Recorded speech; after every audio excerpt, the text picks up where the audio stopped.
Croyez-vous avoir besoin d'un sauveur? Personnellement, peut-être. J'ai besoin de croire en quelque chose. Voilà, c'est un besoin essentiel, là. Je pourrais pas répondre là-dessus. C'est embêtant, sais-tu? Vous pensez avoir besoin d'un sauveur? D'un sauveur? Ouais, mon sauveur, c'est moi.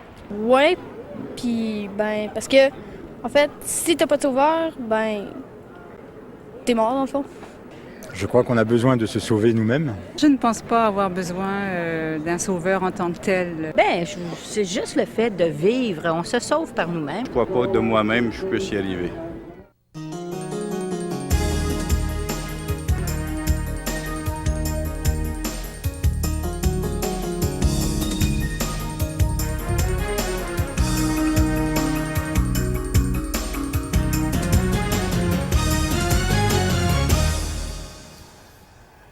Bonjour à vous tous et bienvenue à l'émission L'heure de la bonne nouvelle dans le cadre de la série Si tu connaissais le don de Dieu.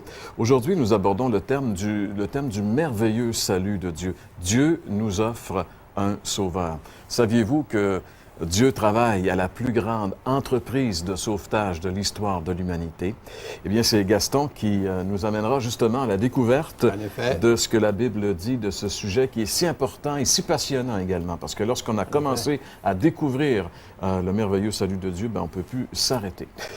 Et puis, c'est l'œuvre la plus difficile que Dieu a entrepris. C'est vraiment d'amener les âmes à lui-même. Oui, et justement, vous voyez-vous, Gaston, il en est convaincu et il va nous en convaincre aujourd'hui.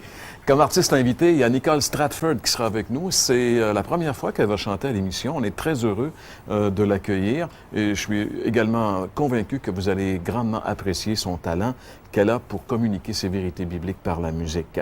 Je vous rappelle également que les Déjeuners de l'Espoir, avec qui nous travaillons en collaboration, ces déjeuners ont lieu un petit peu partout à travers la province de Québec. Pour savoir s'il y a un déjeuner dans votre région et où ce déjeuner a lieu, vous n'aurez qu'à composer le numéro de téléphone sans frais qui va apparaître dans un petit instant. François et moi-même, d'ailleurs, samedi prochain, Dieu voulant, nous serons quelque part au Québec dans un Déjeuner de l'Espoir. François, si on revient un petit peu sur l'introduction de notre émission, le Vox Pop, où on a vu ces gens répondre à la question s'ils avaient besoin d'un sauveur.